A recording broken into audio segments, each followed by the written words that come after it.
Following your dreams is a lonely, solitary, scary, dangerous pursuit. You can't wait for somebody to think you can do it. Because everybody has dreams, and as much as you want to be able to listen a little bit, because somebody's going to give you a gem, but nobody knows but you. You can't get advice on what you should do with your life, right? Nobody knows what you are. Like even sometimes you don't really even know what you are. You got to take your shot. And it's like, as much as you want people to agree and you want the people around you to be supporting your dreams and all, it's not going to be like that all the time. You got to do it alone. And people will help you, and when you get the ball rolling, people will jump on. But if you don't believe, nobody else is going to believe. People come along because your belief is so insane, that your belief is so strong, that makes people be like, yo, this crazy. Yeah. Following your dreams is a lonely, solitary, scary, dangerous pursuit. You can't wait for somebody to think you can do it. And it's like because they don't think you can do nothing they can't do. Exactly, bingo. Right? You know what I mean? It's like it's a lonely, scary, dangerous pursuit, and you got to be willing to risk everything to become that seed of what you believe is in there. You got to be fearless. You got to be relentless.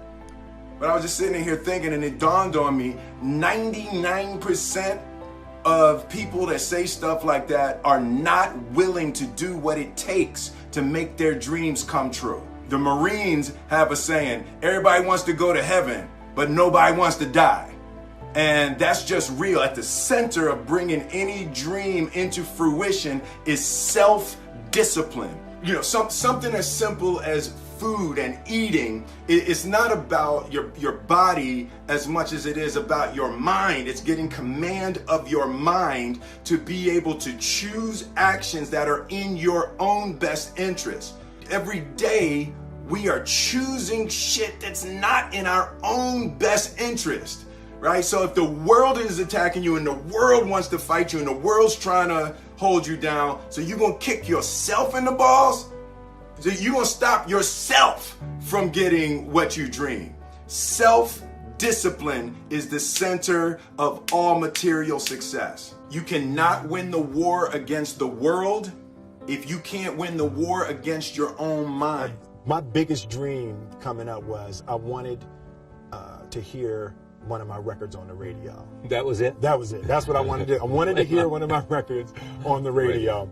And I wanted to see someone hear my record on the radio.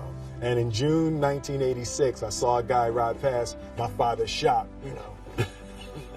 dropping his head, So from that point, I've really been beyond my dreams. And even with the first Grammy nomination, we were beyond anything. When we recorded, we didn't say, "Wow, it would be cool to be." We just want to hear it on the radio. We just want to hear it on the radio, Yeah. And from that point, I've been trying to catch up with my dreams. Your dreams. So in other words, the reality has been ahead of whatever you imagined. Absolutely, but the reality has been so far ahead of what I would lay in the bed at night and say, wow, it would be wonderful if. The one thing that I truly tried to communicate in the interpretation of Ali is the complex simplicity of greatness.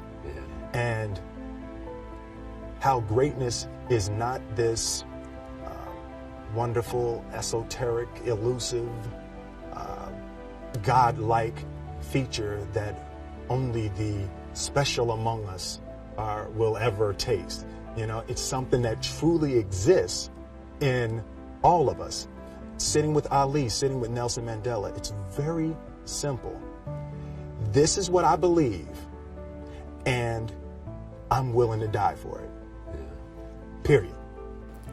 I stand on this stage today after a dream that I've dreamed for a long time. You could be whatever you want to be. You could do whatever you want to do.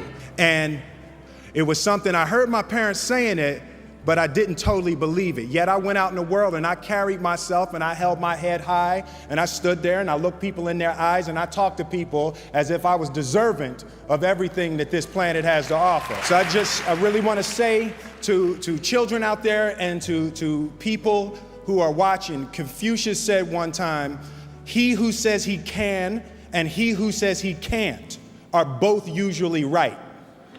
So I want to stand here before you, and as I hold this award, I want to give love to my wife, and I want you to keep in your heart, just know that you can.